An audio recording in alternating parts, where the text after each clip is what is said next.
Welcome. We have Berni Wall doing her Pecha, and Berni has is part of RLI Gap Fillers, which was Elton Award nominated.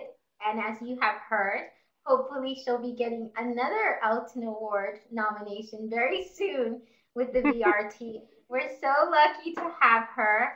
Um, so lucky to have her as one of the organizers for the virtual roundtable this time around. You can find her on Twitter. She's a moderator for EdChat, ELT Chat, and she's also, Gap Fillers is also a total immersion English course and one-to-one language training. She has her degree, her Delta, and her MBA. So now we are going to start her Pecha.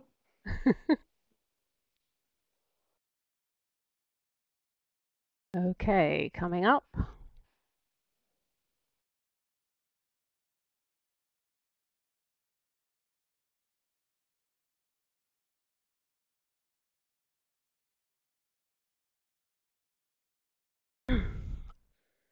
Okay, can you see that? This is my topic, and I think this is a wonderful picture for e-learning because there is learning going on, but we can't see it. And that's exactly the way a lot of e-learning is. And I want to explore a little what we mean when we talk about e-learning, and do we all have the same idea in mind? Okay, it's come up again, so I probably have to repeat that. Basically, what I was saying was there is learning taking place here, but we don't see it because we're not in a real classroom. And I wondered what we mean when we talk about e-learning. And do we all have the same idea and the same thing in mind? So is it an online course book? By this I mean modules, units, a step-by-step approach where you complete a task or a unit before you move on to the next one. Sort of a little bit like a traditional course book sort of a way of doing things. But there are other things. Is it distance learning? This would usually have a teacher involved, sort of like the old correspondence course. But the teacher could be a real teacher or somebody in the background. It could be via Skype, or perhaps it might be via email, or even traditional snail mail. So the third one, yes, here it could be digital homework, or perhaps an extension to the classroom. It might be a combination of both of those, but it certainly would be something beyond the classroom. And by community learning, I'm thinking of social networks, groups, where it is mostly peer-to-peer, but there could be a teacher lurking in the background or not. But the emphasis would be more on the social side of learning. And I think, to be honest, all of those things can be categorized as e-learning. But this is my own personal definition, that it's something online, that it has to be self-directed, and it has to be self-managed, with the learner at the center of everything. And it is just my personal feeling and the way that I've developed my own e-learning. So, what makes good e-learning? Do we need a teacher? In fact, is it a teacher? I would say no, it's probably more of a facilitator or a moderator. Can we have e-learning without a teacher? There will be a teacher somewhere preparing the materials, designing the site, but they don't have to be in evidence.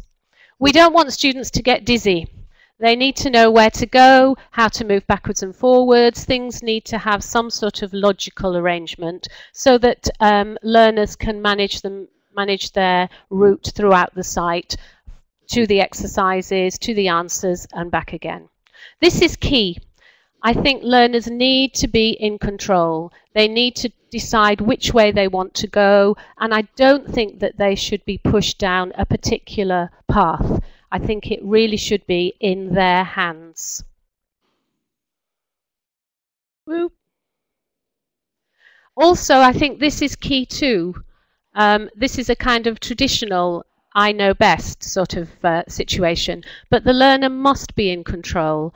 They must do the learning by themselves, and they must be able to decide how, what, where.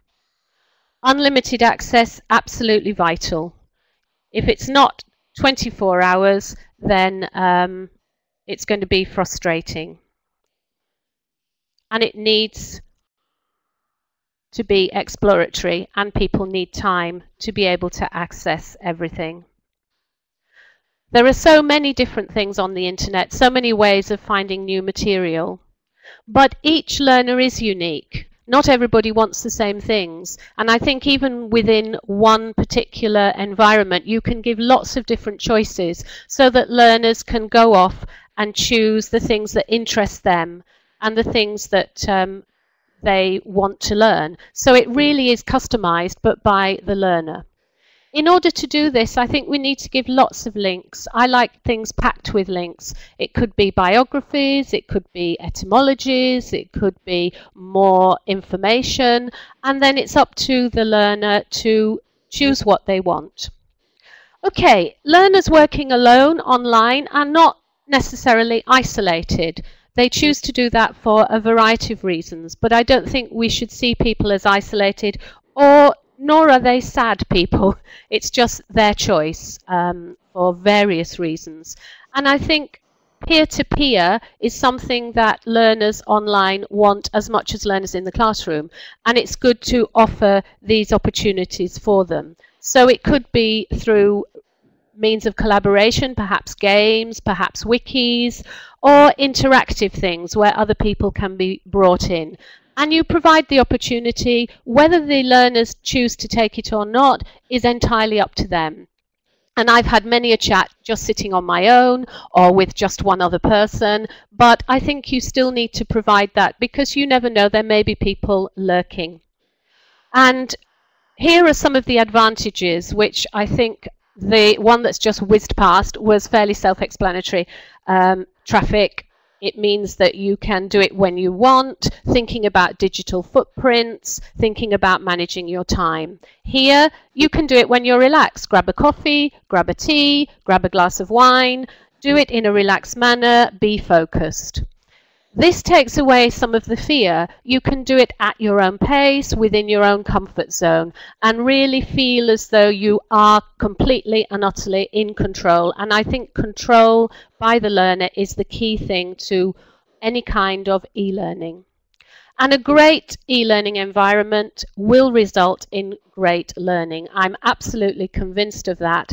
And I think as teachers, we need to facilitate that. As developers of sites, we need to make sure that the control of the learner is key so that great learning takes place. And when it does, it's magic. Thank you very much.